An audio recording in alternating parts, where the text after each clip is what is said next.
Hi everybody and welcome to the Be Well Introduction to Wellness course day 7. You're doing so well.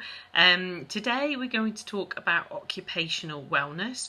As always, if you've got any questions or queries on this part of the course or anything you've learnt so far, you can contact me at bcarterbewell@gmail.com or on my Facebook page, Be Wellness Coaching, via Messenger. I'm more than happy to hear from you. It'd be great. So in terms of occupational wellness, we're going to talk about the what, why and the how using the questions that we've already used on the course. And I just wanted to emphasise the breadth of the term occupation in terms of it doesn't have to mean paid employment. There are several roles that I've fulfilled in my life to date. Some of them were paid employment, but meaningful activity with your day could mean staying at home with the kids, which I absolutely would categorise as hard work, and I've done that. It could mean voluntary work. It could mean that you're currently unemployed, but maybe you're caring for a loved one. So in terms of the meaningful activity that you carry out in your day, that's what we mean by occupational wellness, okay? The thing that keeps you occupied in your day. So we're going to talk about the what, why and how. What's the problem around occupational wellness? Well, first of all, it often gets neglected when we start talking about planning for and really thinking about the changes we want to make in relation to our well-being, our health, our fitness. It gets kind of negated, shoved to one side, and what we try and do is shoehorn yet another activity into a busy day without taking into account the thing that most of us spend most of our time doing, which is work of some kind or another, or whatever it is that's your meaningful activity in your day. So we really need to explore that a little bit more in terms of how does your occupation and your changes that you're wanting to make in terms of your health, fitness and well-being that you're here to explore fit in together or not, as the case may be. So I need you to just think about your occupation, and obviously we need to work out how much of a priority that is for you, how much time it takes in your day, the practicalities of that time that you're spending doing it, and how important it is for you.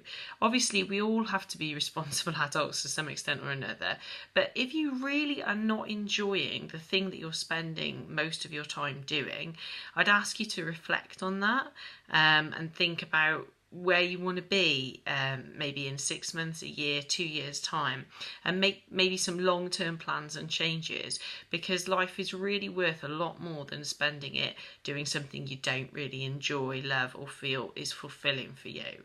So there's the long-term kind of ramifications of reflecting on occupational wellness, but we're here to make small changes on this course really. So in terms of looking at the small steps you can make around your occupation, maybe the what's the problem could be that you just need to draw a few more boundaries around work life and home life. I don't really refer to it as work-life balance, because that's as if work's in this hand and your life is in another and it all has to be balanced. It's all your life. So there could be issues with you answering emails, at the dining table, or looking at your work phone. There could be issues with you not sleeping properly because you've got work-related stress.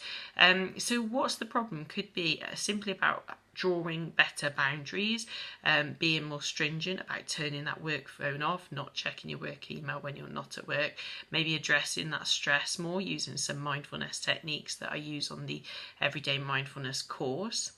So why is it a problem? Well, I think it's a problem a lot of the time because, especially in British culture, busyness is massively rewarded, and it's as if exhaustion is an accolade. When you say that you've worked kind of to your fingers to the bone, that seems to be a good thing, instead of something concerning and not quite right.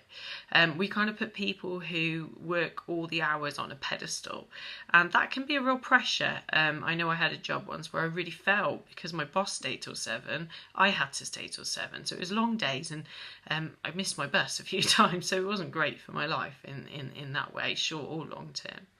So how can we change that? How can we solve the problem that we've identified and get really to the heart of that? And what's the action for today in the course?